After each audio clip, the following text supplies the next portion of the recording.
Hey, what's up, everybody? Welcome to the White Knuckle Podcast, episode number 6.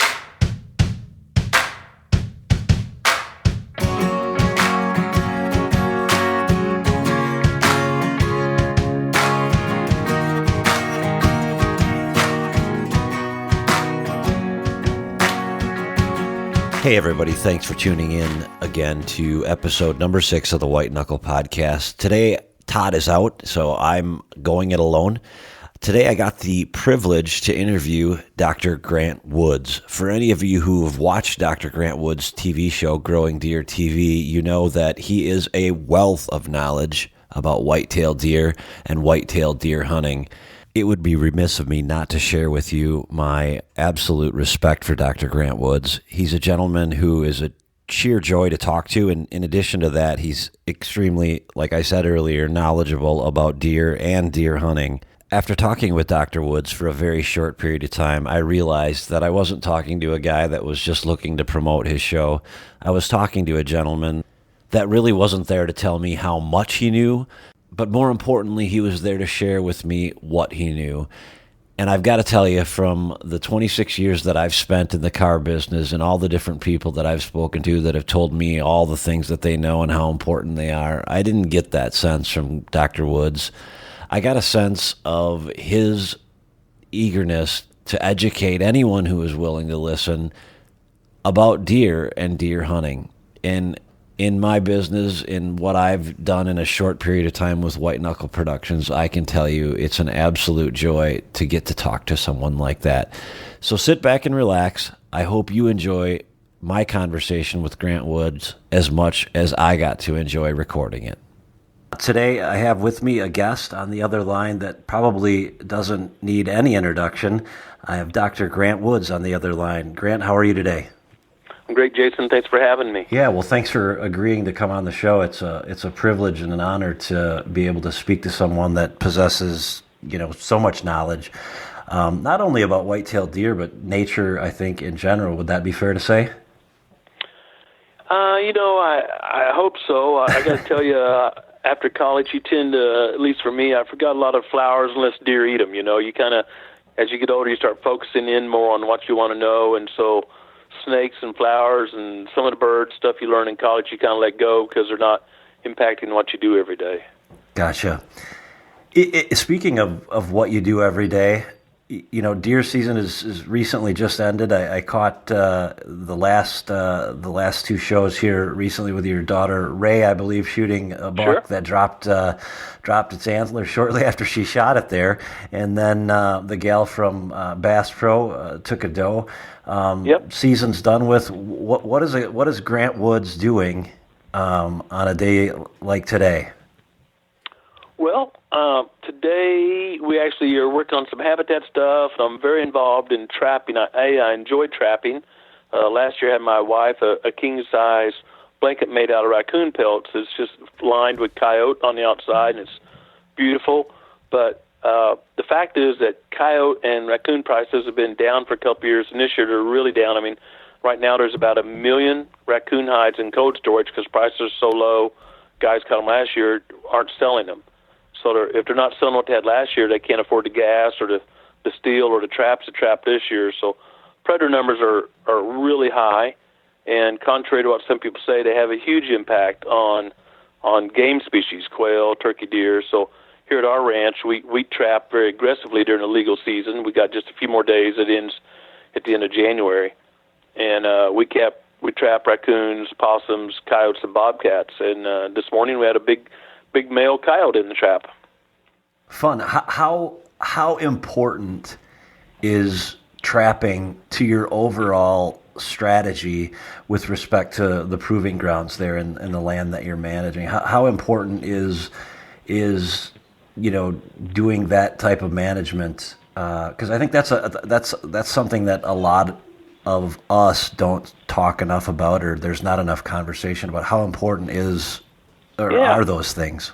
Yeah, great question. So everyone knows coyote numbers have been expanding, and coyotes are changing. They're getting larger. They've interbred with dogs and wolves now for several generations, and average coyote weights are increasing. That's published research, especially in the Northeast and Northern Virginia, places like that. And And they're not solitary hunters anymore. They're pack hunters. I'm sure several guys have heard a pack of coyotes going into or walking out or tree stand. Some great research out of University of Georgia on a 20,000-acre contiguous property, actually Coca-Cola's research property in South Georgia. A lot of people don't know this, but the guy that made Coca-Cola big, Robert Woodruff, was a huge quail hunter. He's passed now, but he was a huge quail hunter. And over time, he put together 28,000 contiguous acres in South Georgia. And when he passed, he left in his will for that property and a huge endowment to be used for the best use of mankind. And they made it a wildlife research facility. A lot of people don't know Coca-Cola do that. And I've been involved in research there, along with several other scientists. And it's a lot of quail research because he was a big quail hunter, but other research. And there were no coyotes when I first went to that property a decade ago, and now there are a lot of coyotes, and they're impacting quail and deer and other species. And some of the researchers built 4 80-acre coyote-proof enclosures. So the fence is buried about 1.5 feet in the ground. It's 4 feet tall, and removed all the coyotes out of the inside of those enclosures, and either just happened to be in there when the fence was done, and had a bunch of deer near it that were wearing GPS collars, so we knew where they were every 15 minutes, 24 hours a day. And shocking, I was shocked, and I think the other researchers were too, at how those deer sensed the area that was safe from coyotes, a refuge from coyotes, if you will, and jumped in that little 80-acre fence and had their fawns in there, and bucks would go in there. And the difference between inside that fence and outside the fence, even though the habitat, all pine trees, looked the same, it was shocking how many deer sought refuge in there.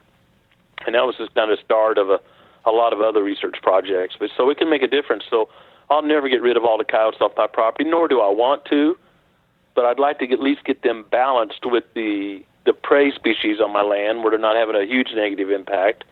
Coyotes got to make a living, I understand that, but I don't have to be wiping it out. And then if I create an area that's a little safer for deer than on my neighbor's land, because it's, for all serious, we want the deer on our land, not the neighbor's land. And if I can create that little safe haven, by a lower density of coyotes, then some of those mature deer are going to elect to spend more hours of the day on my property. So there's a lot of reasons I trap. Yeah, that I guess that makes complete sense. Would you say that in this time of the year that, at least for the next few weeks until the season closes on trapping, would you say that that's where you focus a lot of your management efforts with respect to just managing your property? Or are there other things that are as or more important than the trapping? As important anyway. We've been really dry all last year, but recently we've had a little rain. We're hopefully going to dry a little bit this week, and we'll start building fire line for prescribed fire. In February, March, April, we'll do a lot of acres of prescribed fire. We will burn in bedding areas or sanctuaries, which are brush and native grass, and set those back to early succession or ground zero, and that accomplishes 2 things. It will reduce some ticks, or actually more than 2 things. It will reduce some ticks. It won't get rid of ticks, because used to fire was a great tool to get rid of ticks, but people would burn literally 50, 60 miles at a time. Ranchers would get together, and fragmented land ownership, that's really not possible in most places anymore. So we're burning 20 to 100 acres, and obviously when it comes back green in the spring, that's the best food around, so deer are going to be in there, and they're going to be carrying ticks, and it doesn't take long for deer to repopulate an area with ticks of 20 to 100 acres. So, but we're set to ticks back, and then we'll regenerate those plants that are in there to a much younger, more palatable, more nutritious stage for better food.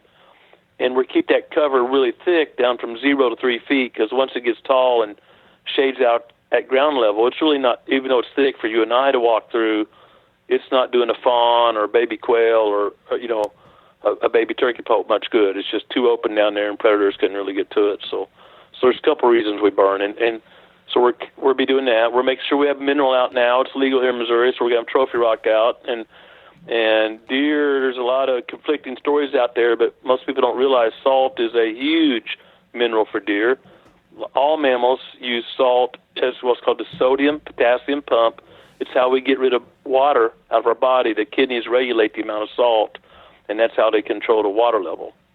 Okay. So, and then antlers are, of course, a large percentage of calcium and phosphorus, so those are important minerals. There's actually about 60 critical trace minerals to a deer, and I want to make sure they're available. It's cheap insurance. I mean, they may be if you're fertilizing your crops well, or your land's pretty good. I live on really poor soil. My ranch here in the Ozark Mountains, southern Missouri, by Branson, Missouri, if you're familiar. And the land's really poor, so we think minerals are a pretty important part of our management program here. Yeah, I have to say, after watching your show as long as I have, and particularly the last couple food plots that the shows had in them, I noticed a lot of looked like limestone to me in those fields, and I thought, man, that must be a lot of work to get stuff to grow. I'm here in Wisconsin, and I don't have to deal with that. Sometimes I think I've got it rough, but I always feel better when I watch your show. The Ozarks Mountains is a tough place for deer biologists to live. My wife and I bought land here because it was inexpensive. We've been here quite a while. Inexpensive, and it's a great place to raise a family, nice conservative town, locally, great place to raise a family, and I'm from the area. It's my home area. But as a deer biologist, you think that makes a living doing this. You think I'd be living in southern Iowa or somewhere like that. But in hindsight, it's been really well because some people started calling it the proving grounds, and the gist of it is if it works well here, it'll work well anywhere. So the food plot techniques we've developed and some of the other stuff we've tried, these are not products for sale, just educational techniques here have made other places really shine. So in hindsight, it was a great tool for us. But we're in the county, folks. I mean, actually, our property, Tracy and I own, my wife Tracy and I own about 2,000 acres, and we're split almost exactly down the middle by a county line. And counties are large in Missouri. Okay. And so in these two counties, there's been one Pope and Young ever recorded and never a Boone and Crockett. I don't record the deer I harvest, but for example, this year, and I don't mean it's boastful at all, but this year I shot a growth score, 173. So I just shared that, put it in scale, that good management works, and we're way above the curve for the area. We kill 140, 150, 160 inch deer every year. We're way above the curve for these two counties, and that's just due to good management. So let me be the devil's advocate here for just a second.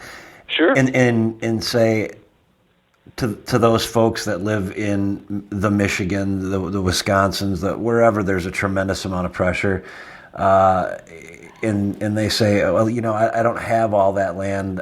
Yep. How could I possibly begin to have an impact on the overall population of the deer? What would you tell someone like that? Yeah, we do a lot of work in Alpena, Michigan, or the Thumb area of Michigan, and I'm always shocked. I mean, people will hire us to come up there and work on 10 acres or 27 acres or something. And, I mean, you're literally almost looking tree stand to tree stand, or say, well, we got a pretty big chunk of land. We got 30 acres. There's only 4 of us hunting it. I'm thinking, my gosh, you don't need a cell phone. You just give hand signals to each other. And you just kind of yell, here comes one. I see one coming. It's amazing. But so in those areas, in that Alpena area in particular, we've kind of helped develop a deer management co-op where we got several neighbors, and it's not 100% contiguous. There's some gaps in there, but neighbors working together. And we have a deer co-op here where I live, and they don't all play by the same rules. Our goal, our deer co-op, is 100% voluntary. No money's changing hands, and there are no rules. It's not like if you shoot a 2-year-old buck, you get spanked or taken to the woodshed or something. Our goal of our deer co-op is simply to share information and neighbors helping neighbor. You may be doing a prescribed fire and need a little extra help, or borrow a tractor for a food plot or something. Ours is 100% voluntary, and we're sharing information. And so we have our banquet here February 2nd, and people bring the racks and the jawbones or pictures of deer or sheds they found or whatever. And, you kind of say, well, gosh, that's a pretty good deer. What happened? Well, I passed him up as a 2-year-old or a 3-year-old or whatever. And through that education, local right there, not out of a textbook, not out of a magazine, local education right there, I have found the best way to make an impact in those neighborhoods. And so I encourage people to visit with your neighbors, because I go work a property and say, well, what do you think about this? Well, I would do that, but my neighbor shoots every deer that moves. And I've done this. And you get in a truck, you drive around, you talk to the neighbor. You ever considered this? Well, I would, but my neighbor shoots everything that moves. And they never talk to each other. Right. They've never thought about forming a co-op. And again, when I use co-op very loosely, there's nothing official, there's no money. This is just neighbors cooperating to improve the quality of deer herd in their area. Yeah, and because we all have neighbors. I mean, I have neighbors. I have 36 neighbors, and only 2 of them play by the rules I play by. Yeah, I can honestly say that on a given opening night in the middle of September for the Wisconsin archery season, I might be competing with 15 other people in a 400 to 600 acre tract of land. And that's a tremendous amount of pressure. But one thing that we do, and we do, we haven't, I guess, officially called it a co-op, but we just agreed to share information, and and that just, it creates a sort of a team atmosphere, I guess. And there was a buck I was chasing this year that I had an opportunity to shoot with a gun and didn't, because I wanted to get him with a bow, and I didn't. Somebody else did, but you know what? They deserved it just as much as I did, and I think that what you just said there, that team approach is definitely key, especially in smaller areas, but certainly can be applied to an area like you're in as well, I guess. Yeah, I definitely in the smaller areas and the fragmented habitat. I think localized deer management, doing what's right in that neighborhood, is the most powerful tool we have. Yeah, I absolutely agree. A little goodwill goes a long way. Huge. A simple stop on the dooryard to say hi, and like I said, what we've with social media and all the different things that are available, it's relatively easy to do, isn't it? It is. We have a little private Facebook page for our deer co-op, and I say it's private. It's not just open for the public, and guys from Texas aren't telling us what to do or poking fun at us. If you just say, hey, I want to be in your co-op, again, there's no money. We just say, okay, if you're a Facebooker, we're signing you in, and so there's 40 or 50 of us that just share ideas, or I saw this, or I found my first shed, or saw the first scrape, or whatever it is, and again, ours is not contiguous. It's very spotty. I mean, it may be some places 3 or 4 miles to the next property. So a lot is happening deer in between there, but we've grown over years. It's our 4th year coming up, and we've grown over the years and getting a little bit more cooperation and visits and helping each other with projects and whatnot. And we buy seed in bulk so we can get a little discount, and they deliver it to whoever's place, and we all go over on Saturday and pick it up, whatever. Just again, neighbors helping neighbors. And some people, their goal is a 2-year-old buck, and others is a 4-year-old buck. Again, there's no rules, but we can see a lot of progress because people are learning and seeing what happens when other people do a good job. Right. And certainly our world could use a little bit more of that often. Yeah. Well, I'm gonna switch things up a little bit for you, since it's the time of year. And I was on my ride home this evening. I was thinking about what it was that I wanted to talk about. Certainly I'd love to pick your brain on hunting technique and all that stuff. And hopefully I get another chance to talk to you. But right now I'd just like to ask you about, I guess, the deer and shedding antlers, because certainly everyone in the next few weeks is going to be out there looking for those shed antlers. Sure. When is it too early, in your opinion, as a biologist? Well, I guess not necessarily as a biologist. When is it too early, in your opinion, to be out there? Because maybe you're out there too early and you're busting deer out of an area. What's your opinion on when to start? Every year is different. And if you're in timber country, it's even more, can have more variation than if you're in ag country, where the diets are basically the same year after year. I'm in timber country, rough mountainous country, and we had a wicked drought and no acorns. So we knew it was going to be a stressful year, and we predicted deer would shed early. And you mentioned earlier, my daughter just shot a deer during Missouri's late muzzleloader season, and it had, both antlers on, and we shot it. We watched it run about 8 yards, and it died just literally over like a little 2-foot dip in the field. I saw its belly flop over and everything. We're hugging and high-fiving and all that, and we walked down there, and we get down there, and I'm walking up to it, and there's no antlers. I mean, I know she shot that deer. It was the only deer on that side of the plot at that time. And I watched it run. I actually videoed it. And we get down, there's no antlers. And sure enough, when he hit the ground, he shed. He knocked both antlers off. So let's talk about that. Antlers don't get knocked off by force. I have seen bucks in research facilities when I was at universities, large, 250-pound, well-fed captive bucks, fighting in February like it's a death fight, shoving each other 20, 30 yards at a time. So you think about the amount of pressure on a 1 or 2 foot long appendage with a 250-pound animal shoving on it. I'm not a physicist, but it's got to be, 1,000 pounds of pressure or something like that. And the loser, I remember this clearly, the next morning shed both antlers. So what happens is there's basically one layer of cells that's the glue between the pedicle and the antlers. And it turns on or turns off. And it turns on, that grows an antler in the spring. When it turns off in the fall, antlers fall off.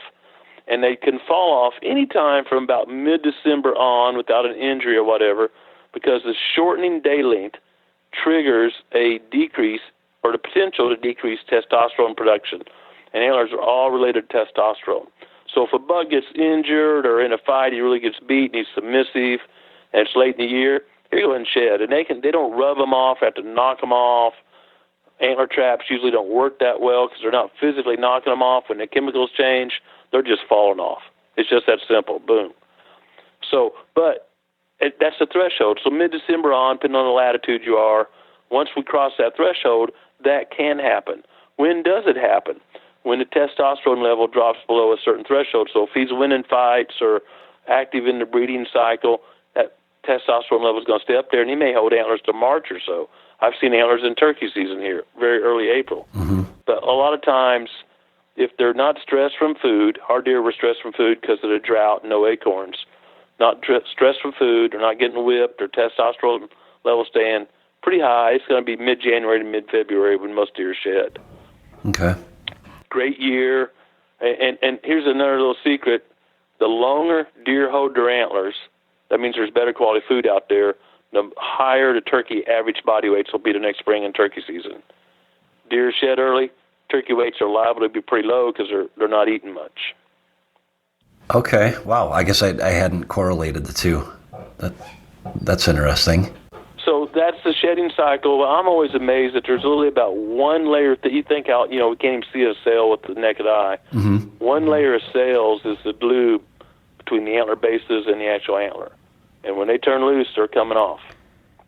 Okay. So when that testosterone level drops, that's sort of the drops below a certain threshold. Yep, it's gonna change the hormones that are related to that, and they're gonna shed their antlers. Okay, that makes complete sense. So what if I'm understanding you correctly, what you're saying is probably the more dominant a buck is, or submissive on the other side of the coin, is they're going to either hold their antlers longer or drop them earlier, depending upon their. Yeah, that's a general state, but you know how that can change. When you're feeling pretty good at the office there, you're feeling pretty good, and something comes up, and all of a sudden you get the wind knocked out of you all at once. I do know what that feels like. Yeah.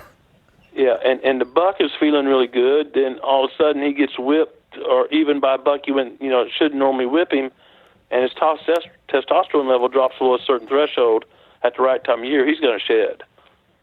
So there's not a pattern of bigger bucks shedding before younger bucks and blah, blah, blah. It's a hodgepodge based on the individual biology of that buck.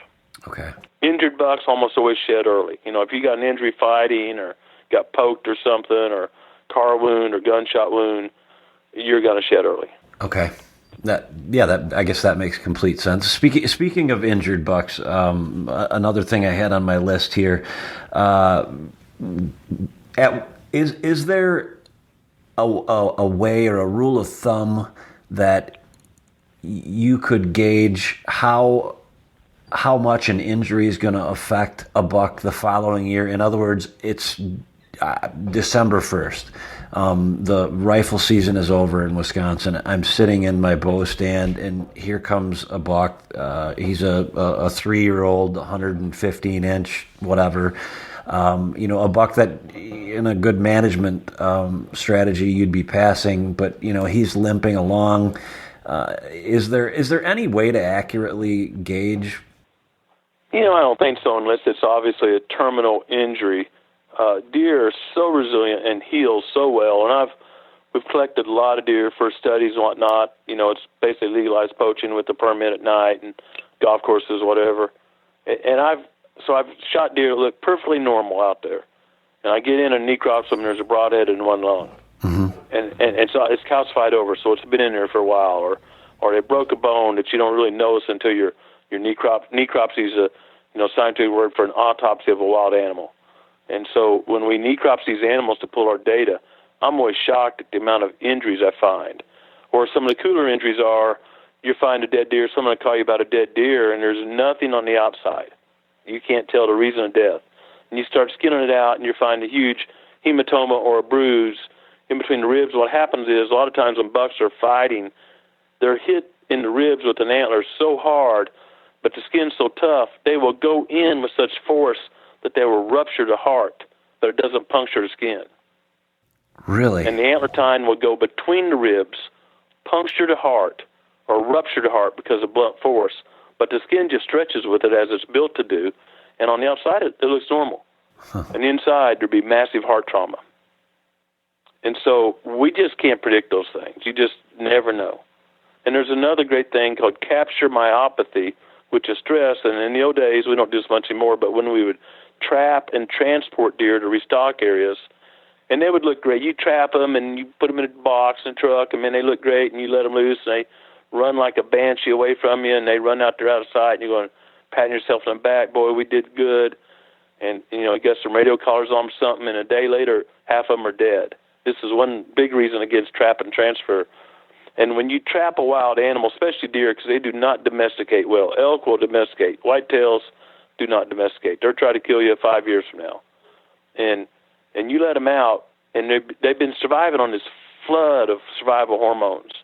You let them out, and they run out of sight, and they're not smelling you and smelling other deer, and they're away from the truck and all that stuff, and they slow down, and all of a sudden, all those hormones hit the heart and brain. Animal's dead. It's called capture myopathy. And it's just a shock. And it, rocket netting deer, transporting deer, those things, you're going to experience some level of capture myopathy. It's not just, well, we caught them and we're going to move them and they'll survive. Interesting. Wow. Okay. Neat. I guess. So in a hunting experience, you think about the fear a deer could experience that, an arrow goes whizzing by and nicks them on the leg or nicks them on the back and they run out there. And if they didn't smell the human, it's probably not that fearful. But if they sense the human, they sense it, they smell him, they see him right as the arrow's on the way, and then they get a little nick and they run like crazy and you go, well, I missed, but they're fine. We don't always know, and a lot of them do survive. I mean, the survival studies on deer with radio collars are super impressive. I'm shocked at what they can survive. Three-legged deer breeding, having fawns every year, stuff like that. But yeah, there's some cases where they look good and they tip over dead a few hours later.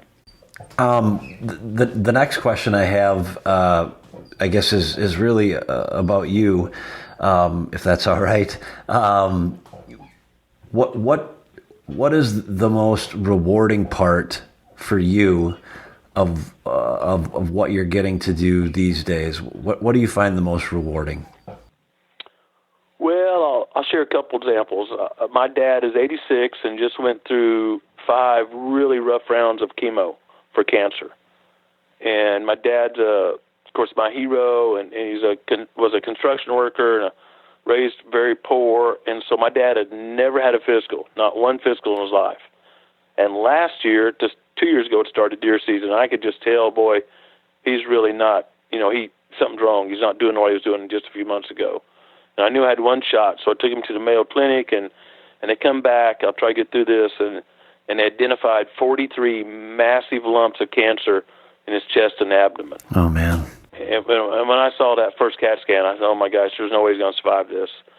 And the doctor actually called him in and said, a lot of people make the choice to just kind of spend some time with their loved ones, Mr. Woods, and not going through all the hassle of chemo and everything. My dad said, nope, he wanted to fight. So fight we did, aggressively. And got with some brilliant doctors and a lot of prayer. And Dad, it was horrible chemo. I'm not going into all details, but a lot of people's families have been impacted by cancer. You know what it's like. And we got through that. And so this year, he's still, when you're 86, that's a big impact. I don't care if you get over the cancer, it still took a lot out of you. But this year, he killed a yearling buck. We talked about goals, objectives. My dad killed a yearling buck with the crossbow. He killed 2 turkeys. Missouri has a fall turkey season with a shotgun, and killed a nice buck during rifle season and a doe during rifle season. So my dad had a great year, and those hunts, knowing that we don't have a lot of hunts left, were just fabulous hunts. Not the success, just spending time in the field and visiting, those quiet moments in the blind when you're not seeing anything, and there's satisfaction in not only taking my dad hunting, because he started me hunting and took me hunting, but take him on a property where I live and I manage, and we plant the food plots and do the prescribed fire, and just having him benefit from our work was very rewarding. The story alone sends chills up my spine. It's great that you could do that, and it's great to be able to spend time with your loved ones, especially in that situation. Yeah, and he's pumped up about turkey season this spring. He is ready to go. Well, that's great. I'm glad to hear that he's doing well. And how many turkeys did he get? 2 this year? He shot 2. Fall season in Missouri is 2 turkeys with a shotgun. It's a really underutilized season that not many people use it. But it's when you can either sit on a food plot or you can do some calling in the fall.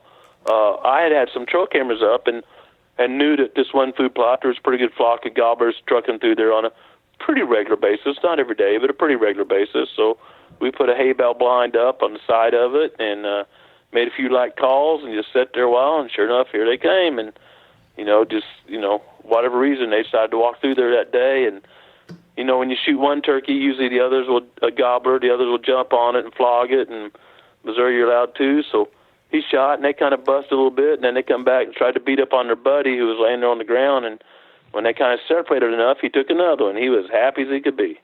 Oh, that's great. When does the Missouri turkey season open? Our spring season.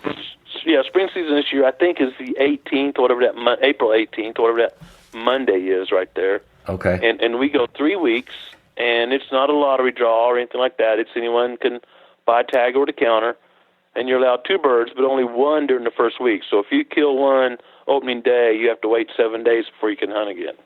You can't kill 2 in a day, and in the first week, you can only kill 1. Okay. And these rules, folks, all across America are rarely based on biology. They're based on politics and tradition. In the Southeast, dog hunting is still popular and legal, and Northerners really can't understand that. And in Missouri, of course, we can't bait or hunt over corn, and our neighbors in Kansas, that's just a way of life to shoot deer over corn. And in Texas, I doubt there's 3 deer this morning that didn't go to a corn feeder or a protein feeder somewhere there. So the cultural differences are much more stark than the biological differences. How speaking of that, living in Wisconsin and dealing with everything that is CWD and the feeding and all that stuff. First of all, I guess I'd like to get your take, and then we'll get back to the baiting thing on what your opinion is on whether or not CWD really is everywhere. Or is it still just confined to the places that they've taken the initiative and gone out and tested the deer after they're harvested? Well, no one knows. No one knows, guys. There's some of my colleagues in science world are making some really big claims now that are just absolutely unsubstantiated. No, I'm not a disease epidemiologist, but I do understand and have studied and been to a lot of meetings about CWD. Matter of fact, today I just spoke with Scott, who's the director of Wyoming, and they've been fighting CWD for 30 years. They know a lot about CWD, a lot, and they kind of laugh at us eastern states. Mm-hmm. And they laugh at some of the biologists that are making these big, bodacious claims. That's not a disease and that it's not lethal. There's never, and hear me really clearly, there's never been one deer that's known to have CWD that survived. Not one, period. Hear me clearly, folks. There's deer that have CWD in research facilities right now that are surviving because it hasn't had known to manifest, but there hasn't been a deer that had CWD that died of some other cause after a long, long life, natural death. CWD is 100% fatal, period. Hear me clearly. Do not believe the rumors. So it is a disease. It's not a syndrome. It is a disease, hence CWD, the name, chronic wasting disease. It's 100% fatal as we know it. We all hope there's some genetic immunity out there. We hope there is, but that has not been shown yet. The most aggressive research we know of is coming out of Wyoming and out of Canada. Canada's on the forefront of CWD research, way ahead of us in many areas. And it's critical. It's not the sky is falling. It's not the end of deer, but it needs to be taken seriously. And no one really knows the best answers. Myself, I'm not sure that eradication is a good plan. I'm not sure that baiting helps it spread faster. I don't know. No one really knows. So I think we probably ought to err on being as safe as we can be, because the white-tailed deer is a national treasure. More kids in 5th grade can identify a white-tailed deer than a bald eagle. Literally, that research is done. They are our national wildlife treasure. And it seems to me that a conservative approach, until we learn more, is appropriate, and that, Obama, candidly, Mr. President Obama pulled almost all funding away from CWD. We got to get back to funding good research and quit throwing darts at a board. We need some really good research. And I hope we find management tools that are good to slow or limit the spread of CWD. And I hope we may possibly a vaccine, although we're a long, long ways from that. And I hope we find some genetic resistant deer, but those are all hopes. They're not known right now. So we need to tread very carefully. That was going to be my next question. Not that terrible long ago, I did some business with a gentleman who's since retired from the Wisconsin Department of Natural Resources. He oversaw a lot of the fish and wildlife studies, and said that he had been doing some work with some folks in Canada with respect to a vaccine. And I just thought, a vaccine, how's that going to work? Man, it's so tough on wild free-ranging animals. There's some success stories. Raccoons get rabies frequently and widespread, and there's oral vaccines that they literally fly out of helicopters or planes and drop, and other animals don't eat them. Coons eat them, and it's pretty successful. There's some vaccines for diseases in Rocky Mountain bighorn sheep, and because of where they live and the altitude, and there's not a lot of other critters up there, that we can successfully fly up in a helicopter and bait these animals and do some pretty good, not 100%, but pretty good jobs of vaccine against some of those sheep diseases.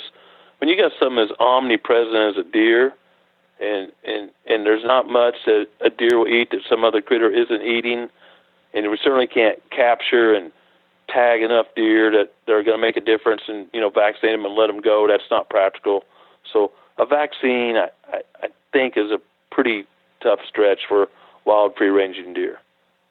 Okay. Yeah, I guess that makes sense. Do you think that CWD is probably the largest problem that we face as a collective body in terms of the entire nation with respect to our deer herd? Is that? Well, I don't know. I mean, anti-hunting, land use changes, urbanization of land. There's a lot of problems. CWD is certainly on the radar. And again, I'm not the sky is falling biologist. Oh my gosh, it's all over. I don't believe that at all. But I believe we need to be conservative and careful. And I think we need to look at some big known data sets. So, and again, please hear me clearly, folks. Everyone listening, do not misquote me, because that happens so frequently. But if we look at northern Colorado, southern Wyoming, high percentage of public land, a lot of deer are dying of CWD and elk and mule deer. There's no doubt about it. Those deer herds are in trouble. It's not maybe, they are. The mule deer herd there is in trouble. 19% mortality annually from CWD, 19%. Deer herds don't last long when you lose 19% a year. And there's certainly not much opportunity for hunters. Hunters have already, hunting tags, hunting permits have already decreased significantly due to CWD. So when I hear the Wisconsin guys say, it's not going to happen here, I don't think you're not listening to the facts. You got your head in the sand. It could happen. I'm saying it will, but it could happen. But in those areas, it's culturally not accepted to bait or feed or use supplemental salt or whatever. And a lot of it's federal land, and it's illegal to use those things. And it's still spreading like crazy. And then we go to South Texas, where every deer down there has got its head in a feed trough today, and it's not spreading. So I'm not sure that baiting, feeding is the culprit that some want to make it out to be. When we look at existing real-world data sets, not academic data sets, it doesn't really hold up. But we look at the disease prevalence rate in some of these captive facilities, where every deer in there is sticking their head in the trough every day. It's not a lot higher than the disease rates in some of the wild free ranging herds. So I'm not sure feeding is spreading it faster than non-feeding. And I think that's because it can either be additive, it's a little deep science here. It can be additive, okay, deer get it at X rate if they don't feed close to each other, and they get it at Y rate or at a more advanced rate if they do feed close to each other, or compensatory.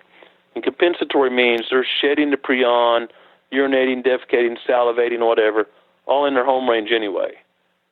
And other deer, whether they go to a feeder or they sniff a scrape or sniff a rub or sniff where deer urinated, deer are very social, sniff each other. They're going to get it one way or the other. So I'm not convinced that feeding is the culprit that some people make it out to be. Okay. Yeah, I guess it would stand. I can see where you could come up with that at least opinion if what you're telling me is that in Texas, and you're right, there's probably not very many deer in the state of Texas that didn't have their head in a trough this morning eating some corn. And yeah, you're right. I guess I haven't heard about it. And living here in Wisconsin, you hear a lot about it. And I just happen to have the I guess fortune of dealing with this gentleman on business, and he had some really strong opinions. And I was just, some of them shocked me and some of them didn't. But when he said the whole it's certainly a sensitive issue because gosh, there's a lot at stake here, and telling people to eradicate deer or greatly reduce the deer population and not being able to feed, and there's a lot of twists and turns here. So Texas monitoring is not near as good as Wisconsin, not as prevalent. So it could be more prevalent in Texas than we know. There's 35 cases so far. Texas is a huge state. To have 35 cases is nothing. But they're not doing it near as intensive a monitoring. On the other hand, you ask about is it everywhere. Before last year, it was thought not to be in Arkansas at all. I'm 12 miles from the Arkansas border. Someone shot an elk that didn't look good, and someone had the president's mind to test it, and that turned up positive. So they went from nothing to a positive, and then a few months later, they had 100 positive because then they started looking for it. And once they started looking for it, they had 100 positives, 100-plus positives. So Arkansas went from a non-player to a major player and a 22% incident rate. Wow. Over a pretty large area. So, yeah, I don't think we're still in the infancy stages of what we know about CWD. I'm very certain of that. We are very, very much in the infancy of what we know about it, and we don't know the best management practices yet. So my advice is let's proceed with caution because we don't know what we're doing. So there's a couple simple things we can do. Okay. Here's a couple simple things that we know are good. Stop moving deer. Stop transporting deer from point A to point B because we don't have a good live test. We don't know if we're shipping deer that have CWD or not, and it is a horrible disease, so why take the risk? This is our national treasure. A, stop shipping deer. B, stop shipping deer carcasses. It's easy to debone a deer. It's very easy to take the meat off a deer. You don't need to move the nervous system or skeletal system. And if CWD is already in your area, more prions aren't that big a deal, so debone it, skin it, whatever, right there where you harvest it or, close by. Not necessarily right in the field, but, don't take it across the county, don't take it across the state.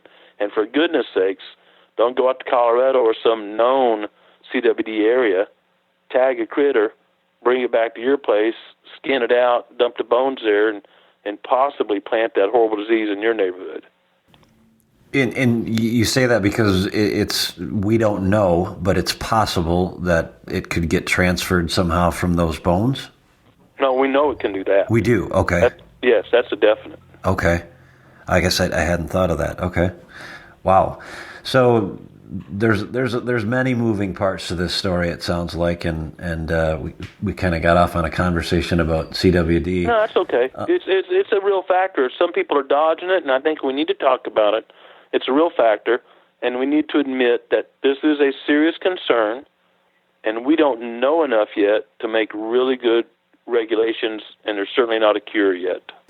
Right. And it is something that, just having gone to the ATA and now the SHOT Show, I didn't go to the SHOT Show, but I certainly heard lots of coverage on it. You hear very little about stuff like this. And in my opinion, and I'm certainly not an authority, it's something that certainly could be talked about more and should be talked about more because, you know what, I think it's probably not going to be the end of deer in my lifetime. But it could be, I suppose, and it certainly could be for my kids or my kids' kids, and I think all of us should, keep that in mind. I don't think it's the end of deer. I think it has a better chance of being the end of deer hunting because of the fear factor of it slipping over into humans or populations getting so low that it can't take a hunting mortality on top of the CWD mortality. Okay. I don't know of any really good scientist that says it's going to be in the deer. I do know of scientists that think, for example, in Wyoming, if that herd drops much lower, there won't be sport hunting. Right. Because they're going to need all the deer they got out there just to reproduce the herd. Yeah, Mother Nature's going to have to take care of it, is what you're saying? Yeah. Okay, gotcha. Yeah, I mean, when you're losing 19% a year to a disease, that doesn't leave a whole lot of percent for humans to take. Yeah, okay. So I guess one last question. I've taken a lot of your time, and I certainly appreciate that you've taken the time with us. But we're talking about, or I hear some buzz out there about the millennials, and what can we collectively as a group of hunters do to be better stewards of our sport, whether it's bow hunting, gun hunting, it doesn't matter. What kind of advice would you give? Yeah, a great question. I think, you stop any internal arguments. Guys, a deer doesn't care if he is killed with a crossbow, muzzleloader, a rifle. A deer doesn't know or care. So stop arguing over petty things, A. B, keep hunting fun. My kids are 18 and 14. They love to hunt. I never forced them to hunt. We made it fun. Success was never our primary goal. And you know what? Taking a kid deer hunting and saying, now sit down, shut up, and don't move for 3 hours. That's not fun. Even churches don't do that. So, our kids started off fishing, squirrel hunting, plinking with a 22, whatever it is. We did not start off by saying, sit down, shut up, and don't move for 3 hours. That's just not fun. So to recruit new hunters, I think most of us, I'm 55, most of us older guys started out rabbit hunting, quail hunting. You're walking around, you're making noise, you're busting brush. You get to shoot 3 or 4 times a day or more. That's fun. And I think small game hunting, small game populations are good. Squirrels everywhere. Rabbits are pretty good. We need to be small game hunting, plinking, target shooting, and take the focus off giant antlers and really intensive deer management. And then as people mature at their own rate, some faster than others, move them into that. But we need to recruit outdoors men and women, not deer hunters. Deer hunting is fun enough and rewarding enough that once we get them outdoors, they will get there. Yeah, you're absolutely right. I guess thinking about that, that's the way I started, banging around in the brush and shooting squirrels and rabbits and all that fun stuff. And all too often, and I'm guilty of it myself, taking my son out or my stepson and making sure everyone's quiet and everyone's got to sit quiet and we got to make sure we're scent free and we got to make sure that, there's 100 different, pieces of equipment out there and you got to make it fun, I guess, is what I'm hearing you say. Man, make it fun. I mean, there's not much funner, literally, than a can of worms and a fishing pole and a bobber. And there's bluegill about everywhere, or brim, or depending on what part of the nation you're in, there's some kind of panfish. And taking a kid fishing, you can talk, you can laugh, you can stink, and watching that bobber go in their water. And yeah, there's a lot better ways to start children or millennials and enjoying the outdoors and sit down, shut up, and don't move. Right. That's good advice. Well, in closing, and I just had a question on the top of my head, and I forgot it already. I guess what I'd like to just get your thoughts. We spend so much time concentrating on the antlers and we spend so much time, concentrating on the score. Do you feel that that's going to be ultimately the demise of the sport? No, I don't think so. I think a lot of things tend to correct herself, and as people tend to take that too serious and get too serious, there's a new batch that come in, and right now that tends to be the group called the locavores. And if you're not familiar with that term, you need to be locavores, or a lot of them anyway, were basically non-hunters living in an urban environment that wanted an organic source of protein. And there's a lot of deer in a lot of urban areas. And locavores' big thing is to secure your meat, your protein, by burning the least amount of fossil fuel or obtain it within 50 miles or, depending on the group, 100 miles or whatever. And so white-tailed deer, again, are almost omnipresent, at least in the eastern states or everywhere. You don't have to go to the Rockies to chase an elk or something. Mm-hmm. And these people that were anti or non-hunters are now hunting because there's a non-hormone-fed source of red meat out there. And it's relatively inexpensive. And they're not antler hunting, they're meat hunting. And they're doing cities a great service by reducing overabundant deer populations in urban areas. And those people kind of have a way of riding the ship back and saying, hey, this is fun, and it's wholesome, and the protein is good, and it doesn't have any growth hormones in it. And my only concern is getting a deer with whatever, shotgun, bow, crossbow, whatever it is, safely and ethically, and using the meat. And what could be better for deer hunting than that? Nothing. So I think we're finding that the old curmudgeons that are counting antler inches and eighth inches and who shot what, where, when, I mean, that's okay. And that's kind of the epitome or as you mature. But it seems like if we only focus on that mature level of sport, then yes, we lose everything else. We lose our recruitment level. I mean, my first year was a button buck, and I'm still proud of it. I remember clearly. Shot it with a lever action 30-30 at about 6 feet. It was running one way and about ran over me, and just, I don't know how I hit the thing. It was a great hunt. My family celebrated it, and we used the meat, and it was, I felt great about it. And now some people make people feel bad about shooting that deer. Right. And I think that's wrong. I think we need to. There's a place for, and I think trophy hunting in its purest form, shooting a very mature or over mature animal that's not going to have much reproductive success left in its life, that is a real conservation form. But not everyone starts there.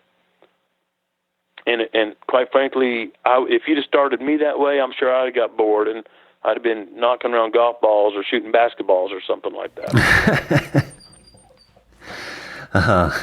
Speaking of that, I thought of my parting question, if you will. Sure. Having spent 8 very short years just sitting in a tree with my buddy filming deer. You've been doing this a long time. I think your show's been on since, 2009? Yeah, 7 years, something like that. Yeah, 7 years. Yeah. How much work is it to do a show, Grant? How much work is it to be putting together what you put together on a almost a weekly basis, right? It is a weekly basis. In 7+ years, we've had a brand new episode every week, 52 weeks out of the year. We've never had a repeat, ever. We've never missed a week. So we've had a brand new show contiguous for that many years. I think we're the only people in hunting business to ever do that. And there's good reason why, because we're fools. And no one should work that hard. This is my passion. My oldest daughter's name is Raleigh, which stands for Dweller by the Deer Meadow. My youngest daughter is Rae, R-A-E, which is Hebrew for doe. So deer have a huge impact on my life. And I think it's that way because I was raised in a county where there were no deer, and my dad was a deer hunter. He'd drive off to go deer hunting. And so they were just like supernatural. And I still remember the first deer I ever saw and, all those steps. It didn't come easy for me. And we would hunt for seasons without seeing a deer, let alone getting a deer. Seasons. Deer were rare. And so I just had this ingrained huge value for deer. And I love what I do. And our company mission statement, our written mission statement, is helping others enjoy creation. And so, I'm not just about the hunting. I'm about helping people do prescribed fire or identifying plants or whatever. And I'm passionate about that. So, work, pleasure, my wife says they cross the line too much. I like what I'm doing. I love what I'm doing. There's no doubt this is what God built me to do. But yes, it is a lot of work, and I have a great staff. It's easy for me to, go out and be filmed. This is how we're doing prescribed fire, or, while strawberries are blooming this time of year, or whatever we're doing, or talk about deer biology all the time, of course. The staff that edits and does the clerical work and all the things it takes to make that happen, they're the ones that really grind it out. And so far, they're not tired of it so far anyway. Well, congratulations! You've done a great job at educating me and I'm sure many others. I enjoy all the shows. As we've talked here, I've thought back to a couple different shows where you were referencing different things, particularly the one where you took, I think, I want to say it was is it your grandson or a very young boy out with you, and you'd brought all kinds of different things for him to play with and just made it fun. And you've done a great job at educating us, and I guess at White Knuckle Productions, that's our hope. We're changing our format this year a little bit, and going from sort of a me platform to an educational platform, just trying to help educate people, on everything that is hunting, this sport that we all love so much. So I just want to thank you for taking the time to speak with me, and if you could just tell our listeners where they can find your show, where they can find more information about you. If you just let them know where they can. Yeah, just go to growingdeer.com. That's all you got. Just go to growingdeer.com. And you'll find our show and all kinds of, bio, whatever stuff on there. And you can, all the past episodes, all 350 plus. So you can just search on there for, prescribed fire or trapping or CWD or whatever we've talked about today, and find a show that's related to that topic. Yeah, there's an endless array of shows. I know this because for a long period of time, my wife was completely against cable, so I learned to love. I'm trying to think of the Roku device that I could use that, and I'd be up till 1:00, and she'd wake up and say, "Would you please turn off that deer hunting stuff?" But again, I just want to say thanks for coming on the show, and thanks for sharing your knowledge. I've just learned a lot in speaking with you tonight. You get so many different people that are uneducated about it. It's nice to hear it. Straight, and I hate to say straight from the horse's mouth, but at least you worked hard for the education you got. So I absolutely appreciate the knowledge I've gained tonight from that. Well, you're kind to say that. Well, there you have it, my first solo episode and my first solo interview. And I couldn't have picked a better guest than Dr. Grant Woods. What a wealth of knowledge that man is, and a sincere joy to talk to. With that, I want to thank all of you for tuning in. If you have any feedback on our show or have an idea on a show, please don't be afraid to share it on our Facebook page or our Instagram feed or our Twitter feed. With that, I hope you all have a great day. Jason out.